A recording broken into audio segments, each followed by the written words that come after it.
Boa tarde, pessoal. Eu vou iniciando agora, depois de 5 minutinhos de tolerância, porque tem bastante coisa para a gente ver. E só para situar um pouquinho, quem aqui já trabalha com monitoramento de mídias sociais? Quase todo mundo. Então vai ser bem direcionado mesmo. Que a ideia é justamente não falar do monitoramento em si, ou das técnicas mais básicas, mas trazer algumas ferramentas e conceitos que são úteis para o monitoramento, só que vão ser mais compreensíveis a partir de quem já trabalha. Então vai ser bem útil para vocês, imagino. Tá, olha. Para situar um pouquinho, só falar sobre...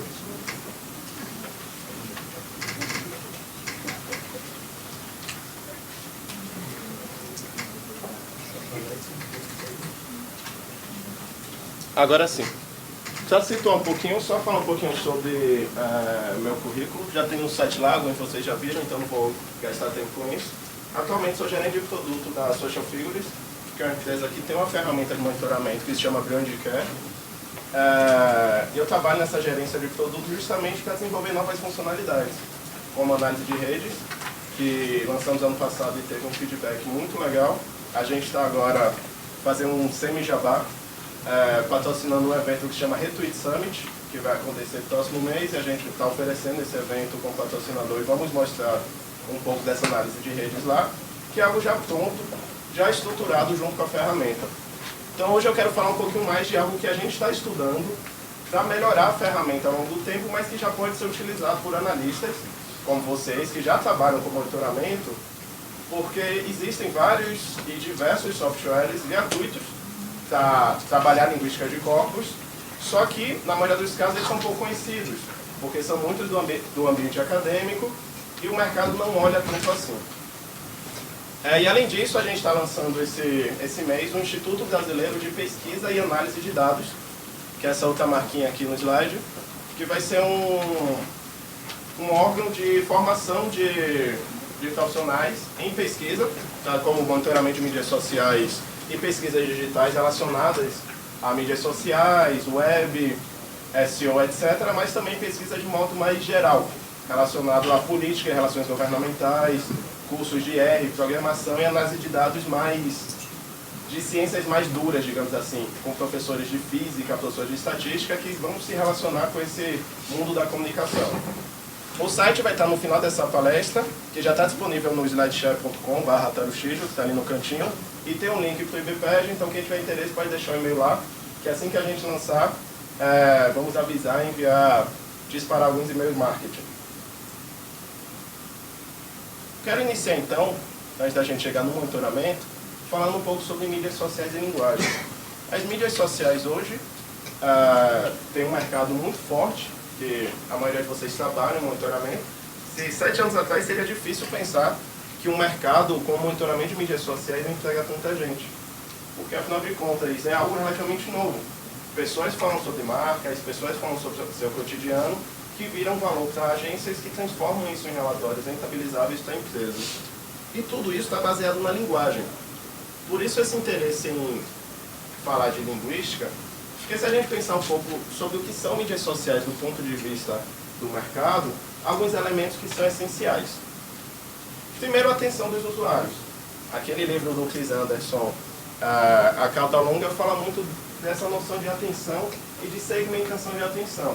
A atenção é um negócio para empresas de comunicação e vender essa atenção é o que gera valor. O Facebook hoje tem milhões de usuários, um sistema de mídia muito bom, porque fez com que quase todos nós estivéssemos ali falando sobre todas as coisas que nos interessam. Nossas conversas, temos os nossos perfis, as nossas características, as nossas preferências e assim por diante. Isso estruturado é uma estrutura de rede, por isso se fala também redes sociais, é um termo que se utiliza tanto para falar quanto mídias sociais, e tudo isso no fluxo de comunicação. É uma batalha nas mídias sociais. As empresas tentam pautar as conversas de acordo com seus temas.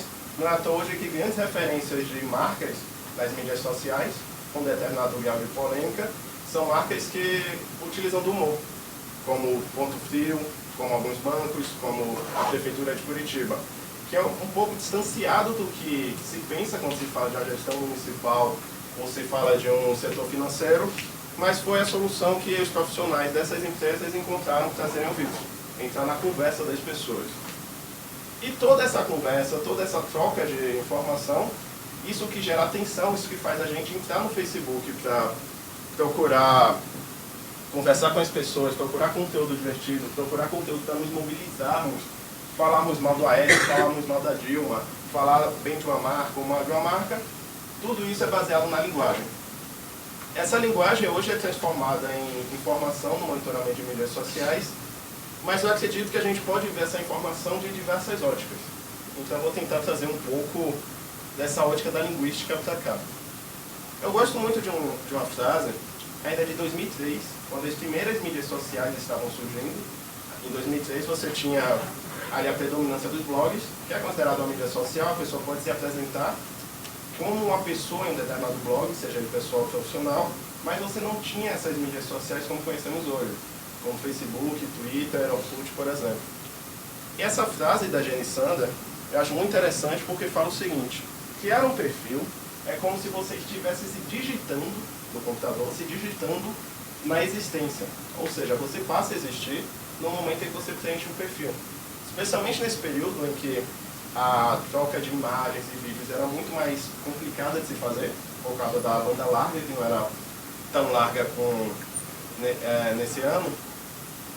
E, na verdade, significa que as pessoas passam a existir online, especialmente quando constroem perfis, a partir de textos, a partir de descrições de si.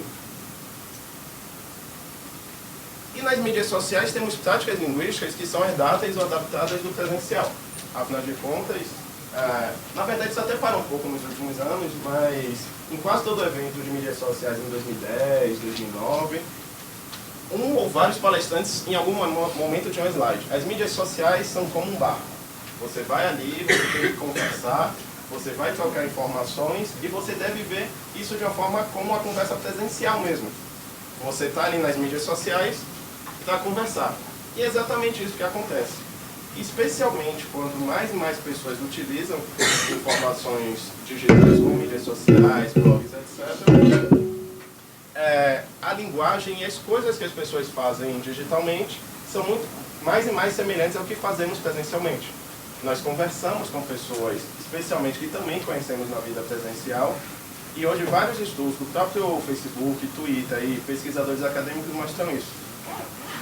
As mídias sociais, as conversas ali dentro são baseadas no que as pessoas fazem realmente no mundo presencial. Essa ideia de um mundo virtual, separado do mundo real, entre aspas, praticamente não existe mais.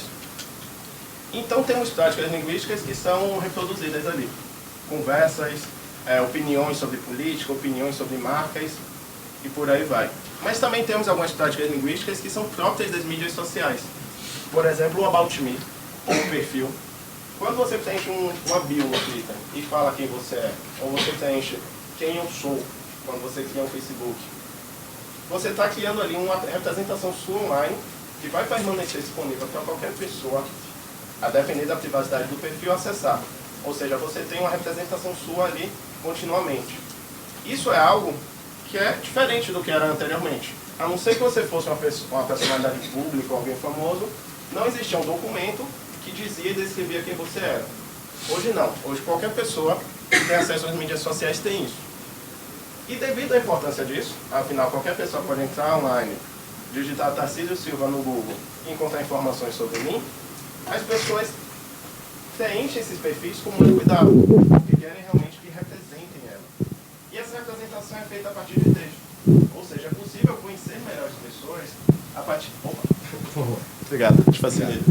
É possível reconhecer melhor essas pessoas, entender melhor as pessoas, seja do ponto de vista de pessoas de modo geral, ou as pessoas enquanto consumidores, a partir dessas informações. E temos algumas práticas próprias das mídias sociais, além dessas, como, por exemplo, siglas específicas, utilização de hashtag para mobilização, utilização de hashtag para marcar assuntos de mensagens, a utilização de emoticons e emojis. Só para explicar na prática um pouquinho o que eu quero me referir, isso aqui é um exemplo de um estudo que está no site no blog da Social Figures, que a gente fez. É um estudo bem pequeno sobre uma dinâmica que a gente descobriu da utilização dessas 3 palavras, no outro site. Isso no Twitter. No Twitter é muito comum as pessoas mencionarem o Facebook utilizando esse termo, no outro site ou na outra rede, sem explicar que é o Facebook em si. Não mencionam o Facebook nominalmente. Isso para definir uma noção de alteridade. Aqui no Twitter é diferente daquele outro site. Isso geralmente é feito por jovens que percebem o Facebook como um local de conservadorismo ou como um local do outro. Ali tem a família, ali tem as pessoas que eu não necessariamente quero compartilhar tudo da minha vida. E nesse estudo, nesse período, descobrimos que há várias críticas ao Facebook, especialmente relacionadas a brincadeiras de eventos, ao conservadorismo que teoricamente existe ali. Ou exemplo de trago notícias da outra rede social. Aquilo ali é um boato, totalmente falso, de que Dilma daria 3 dias de luto no país por causa do traficante que foi morto na Indonésia, traficante brasileiro. Então, há uma noção do Facebook, nessas mensagens que mencionam um outro site, ou no outro site, ou na outra rede, como algo diferente. Ou esse exemplo é bem interessante também, que nesse caso aqui o texto fala, eu venho aqui de boa ouvindo o MIA, daí entro no outro site e tem um mais Q expondo a Djamila. Ou seja, é uma usuária que está reclamando de algum usuário machista expondo alguém.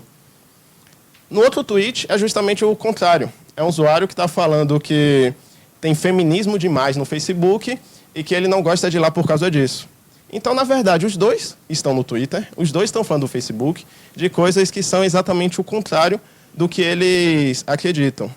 Isso a partir dessa noção de alteridade do outro. Então, eles utilizam essa referência da outra rede, no outro site, justamente para mostrar o que não é eles. Isso a partir da linguagem. E o interessante é que essa percepção desse comportamento foi realizada a partir da descoberta desse termo. Lá na outra rede, em outro estudo nosso sobre outro tema, e a gente foi descobrir isso. Aqui ele não menciona nominalmente o Facebook, não menciona nominalmente o Twitter.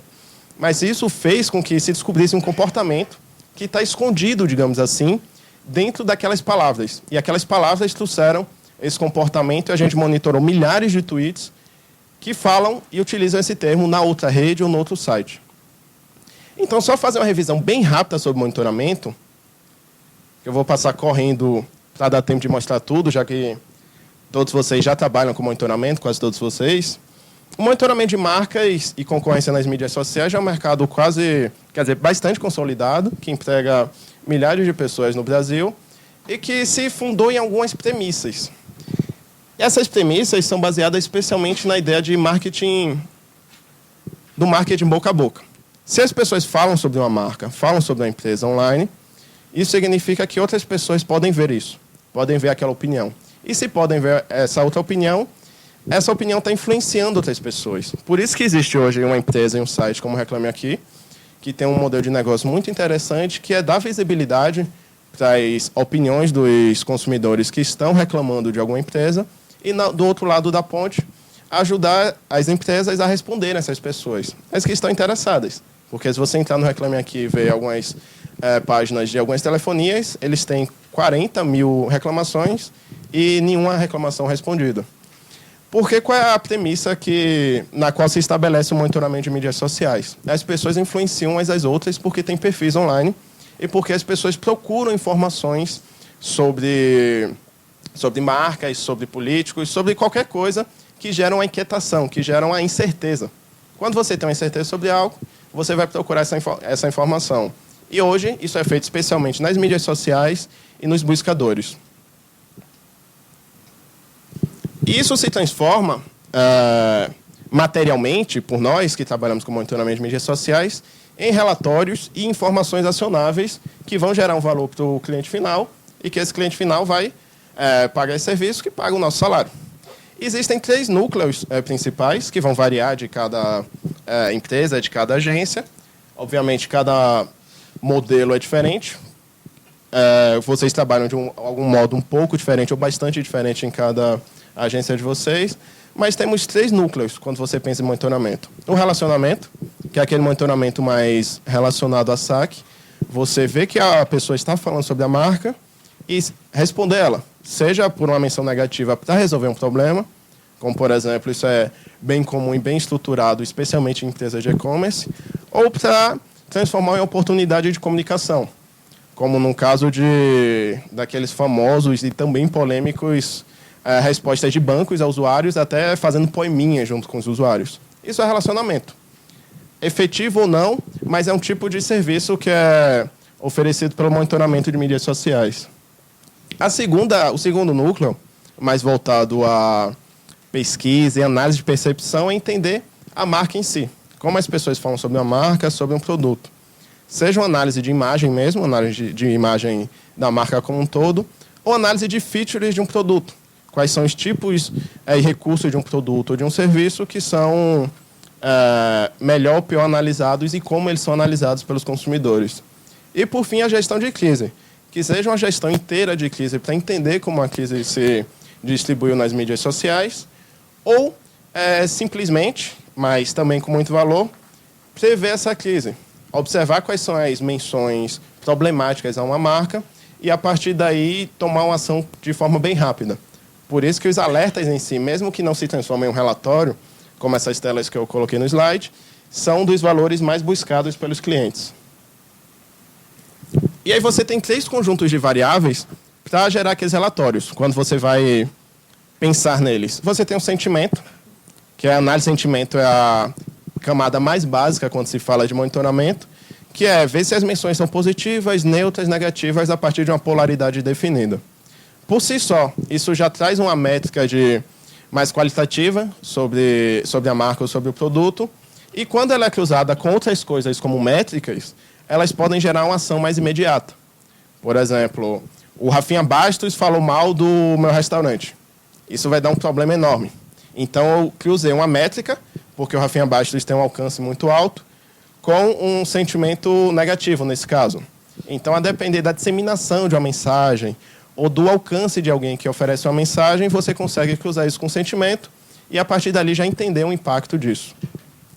Mas, além disso, ainda temos os assuntos e tags, que são a identificação de temas das menções para distribuir esses temas de acordo com o aspecto do produto, com a área da empresa, área do serviço, fase da compra e assim por diante. E tudo isso eu posso cruzar entre si. Por exemplo, cruzar a análise de uma instituição, por exemplo, como o MIS, e ver que a exposição do Castelo Rá-Tim-Bum foi aquele sucesso gigantesco. Foi muito mencionado a exposição, milhares de pessoas vieram, mas algumas coisas foram preferidas pelas pessoas. E as pessoas falam sobre isso. Publicam fotos no Instagram, publicam resenhas em blogs, notícias e assim por diante. Quando eu cruzo e analiso essas mensagens de acordo com qual aspecto as pessoas preferiram, isso gera inteligência. Então, basicamente, a maior parte do monitoramento hoje é feito baseado nesses 3 pilares. Eu tenho o sentimento, eu tenho as categorias e tenho as métricas para realizar análises e entregas, como, por exemplo, comparação entre concorrentes, como lista dos principais influenciadores, pico de mensagens e assim por diante. Mas, além disso, enquanto gerente de produto e produtor de relatórios, estou sempre procurando algumas outras ciências que podem ajudar o monitoramento de mídias sociais a avançar, que podem ajudar a análise de mídias sociais a trazer mais informações. E uma dessas que eu tenho utilizado, eu vou compartilhar com vocês algumas descobertas e dicas a partir de agora, é a linguística. A linguística é um ramo gigantesco que está associado à maioria das ciências do mundo. Aqui nessa roda de interfaces da linguística, por exemplo, eu vejo que eu tenho a linguística relacionada com a genética, para estudar a evolução da linguagem, a linguística relacionada à matemática, para estudar a lógica, e eu tenho algumas interfaces que são mais relevantes para o nosso trabalho enquanto pesquisadores de marcas, analistas de monitoramento, que é a sociolinguística, que é a linguística para entender aspectos sociais das pessoas, a linguística computacional, que é a partir dos computadores muito que eu posso fazer hoje de processamento de dados é expandido, e a linguística associada à inteligência artificial, que seria o processamento de linguagem natural. Por exemplo, ferramentas que oferecem análise automática de sentimentos tentam se basear nisso. Obviamente com imprecisão, porque a língua é algo muito vivo e muito complexo, mas sempre tentando trabalhar esses conceitos e transformar isso em informação. Mas a linguística justamente é algo muito complexo e enorme. E mais um dos ramos da linguística, que às vezes é visto como uma disciplina, às vezes é visto como uma metodologia, é a linguística de corpos, que tem essa boa aproximação com o que a gente faz hoje em monitoramento de mídias sociais. Esse é o Tony McInerney, que é um dos principais influenciadores sobre linguística de corpos hoje no mundo. E ele fala o seguinte, ele define linguística de corpos pelo o estudo da linguagem em larga escala, com análise apoiada por computador de coleções extensas de falas ou textos escritos. Quem aqui já trabalhou com monitoramento eleitoral? Poucas pessoas, mas eu imagino que vocês devem ter sofrido bastante no monitoramento eleitoral, porque chega aqueles picos enormes de dimensões. E é justamente essa coisa. É a larga escala. Você tem muita informação e precisa trabalhar essa informação. A linguística está preocupada em entender as estruturas da língua, entender como a língua é transformada, como a língua funciona a partir dessa análise de muitos textos. No monitoramento eleitoral, a gente está preocupado em entender valores que estão associados a figuras que a gente está analisando, especialmente políticos e candidatos. Então, essa definição, na verdade, já é bem similar ao que a gente faz no monitoramento. Mas um foco talvez, seja a ideia de corpos. Corpos, na linguística de corpos, descreve um conjunto de textos que são organizados e levantados de acordo com um determinado critério, especialmente no início da linguística de corpos, para representar a língua. Então, na década de 60, nos Estados Unidos, quando os computadores começaram a serem desenvolvidos, a ter um potencial, a linguística de corpos começou a crescer. Por que isso? Porque os pesquisadores poderiam utilizar vários textos, como textos de notícias, livros, etc., e processar para ver quais são os padrões ali dentro. Hoje, quando a gente pensa nisso, parece algo muito simples. Só que há 40 anos não era. Então, dois marcos na linguística de corpos são o desenvolvimento desses dois corpora. Corpora, no caso, é o plural de corpus, porque é utilizado o termo em latim. Então, eu vou me confundir várias vezes, porque é difícil lembrar disso, mas corpora é o plural de corpus. Então, em 1961, pesquisadores de uma universidade americana juntaram 500 textos de vários gêneros diferentes, como notícias, como livros ficcionais, livros de ficção científica, como piadas, como contos populares, como artigos científicos. Juntaram esses 500 textos, cada um deles com 2.000 palavras, para processar eles e entender como poderiam representar a linguagem do inglês americano. E 500 vezes 2.000 deu 1 milhão de palavras. Então, eles tinham um corpus, ou seja, esse conjunto de textos e palavras, que ao todo davam 1 milhão de palavras. E, a partir disso, eles conseguiram descobrir várias novas coisas, seja para entender a língua, seja para desenvolver material didático sobre inglês, seja para entender o comportamento das pessoas. Na década seguinte, fizeram o mesmo com o inglês britânico. Então, eles começaram a poder comparar essas duas línguas a partir disso aí. Porque você tinha 1 milhão de palavras em inglês americano e 1 milhão de palavras em inglês britânico. E, a partir daí, você conseguia identificar e entender quais são as diferenças entre essas duas línguas e como elas surgiram. E aí, quando a gente vem para qual é a aplicação disso para a gente? Na verdade, a linguística de corpos tem ferramentas que podem ser utilizadas nessa análise de conteúdo de qualquer tipo de texto. Aqui é um exemplo para mostrar o quão facilita esse processo, que aqui na esquerda eu tenho um livro lançado na década de 20, que esse aqui foi um dos primeiros linguistas de corpos do mundo. Ele comparou manualmente 20.000 palavras do inglês, contando manualmente, entre 4,5 milhões de palavras, para entender quais eram as mais comuns e, para isso, fazer um material didático, que é esse livro aqui na esquerda. Ele levou anos fazendo isso, trabalhou manualmente com uma equipe enorme. Em 2009, uma pesquisadora chamada Michelle Zapavina publicou esse livro sobre o discurso no Twitter, e ela trabalhou em cima de 100 milhões de palavras, todas elas coletadas no Twitter, para tentar representar como existe a fala em inglês no Twitter. Então, a partir de 100 milhões de palavras, em cima de 7 milhões de tweets, ela fez um livro e várias pesquisas entendendo como as pessoas falam no Twitter e quais são os padrões e comportamentos. E aí, o que é o interessante disso? A gente corpora da língua inteira, como esses dois casos do inglês que eu mencionei, ou o corpus brasileiro desenvolvido pela PUC São Paulo, que tem 1 bilhão de tokens, ou corpora tópicos, que é o seguinte, corpora sobre algum tema ou modalidade específica de fala ou de texto. Por exemplo, discursos políticos de candidatos à presidência. Isso é algo comumente estudado por linguistas que estão interessados em política, para analisar como o discurso político é construído. Ou artigos acadêmicos sobre bioquímica, ou textos jornalísticos curtos, ou transcrição de sessões de terapia. E tudo isso permite entender melhor esses comportamentos relacionados à terapia, relacionados à apresentação de si quando um político está fazendo um discurso, e assim por diante. E temos vários corpos de mídias sociais também. Vários pesquisadores da linguística estão trabalhando com quantidades enormes de dados e de textos nas mídias sociais com outros fins, que são um pouco semelhantes aos nossos, enquanto o monitoramento de mídias sociais geralmente para marcas ou para políticos. E aí, qual é o ponto?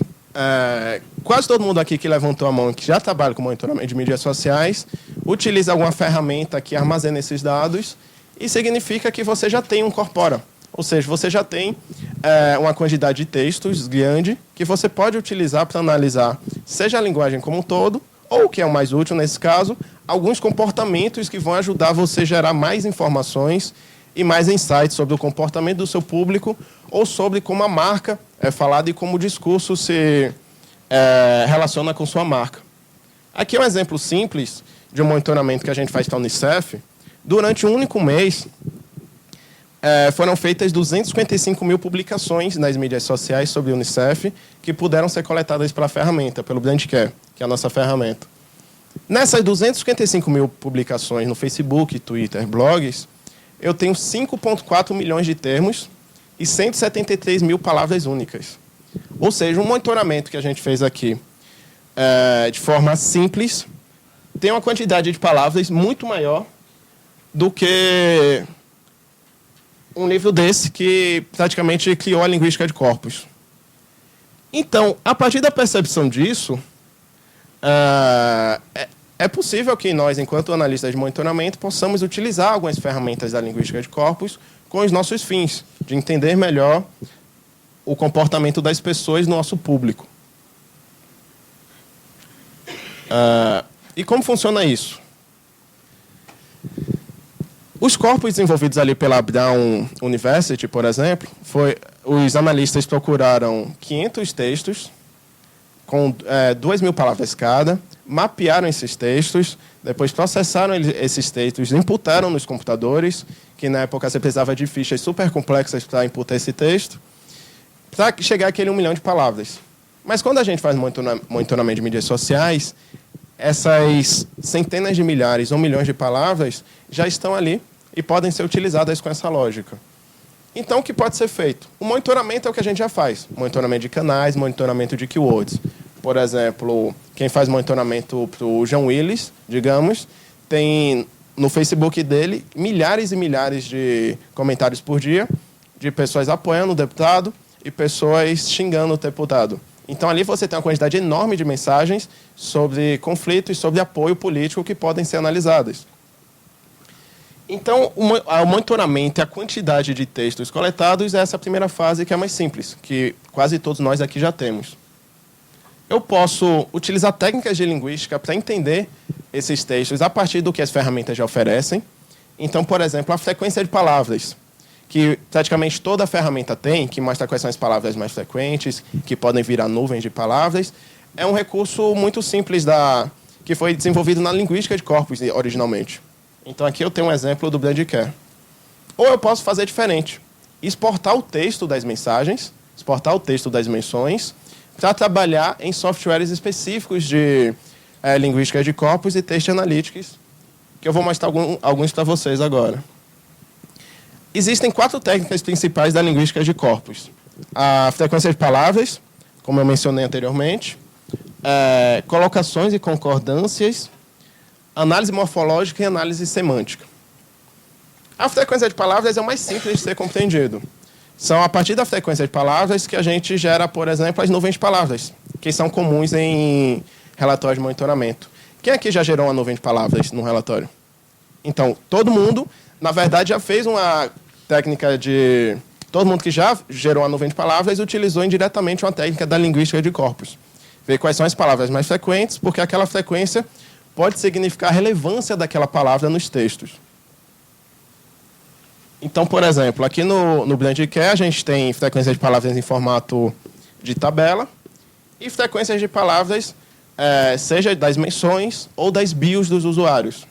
Então, nessa nuvem de palavras aqui em cima, eu vejo que futebol é bem relevante, porque a nuvem de palavras é em cima de uma marca de e-commerce esportivo. Isso é natural. Mas outras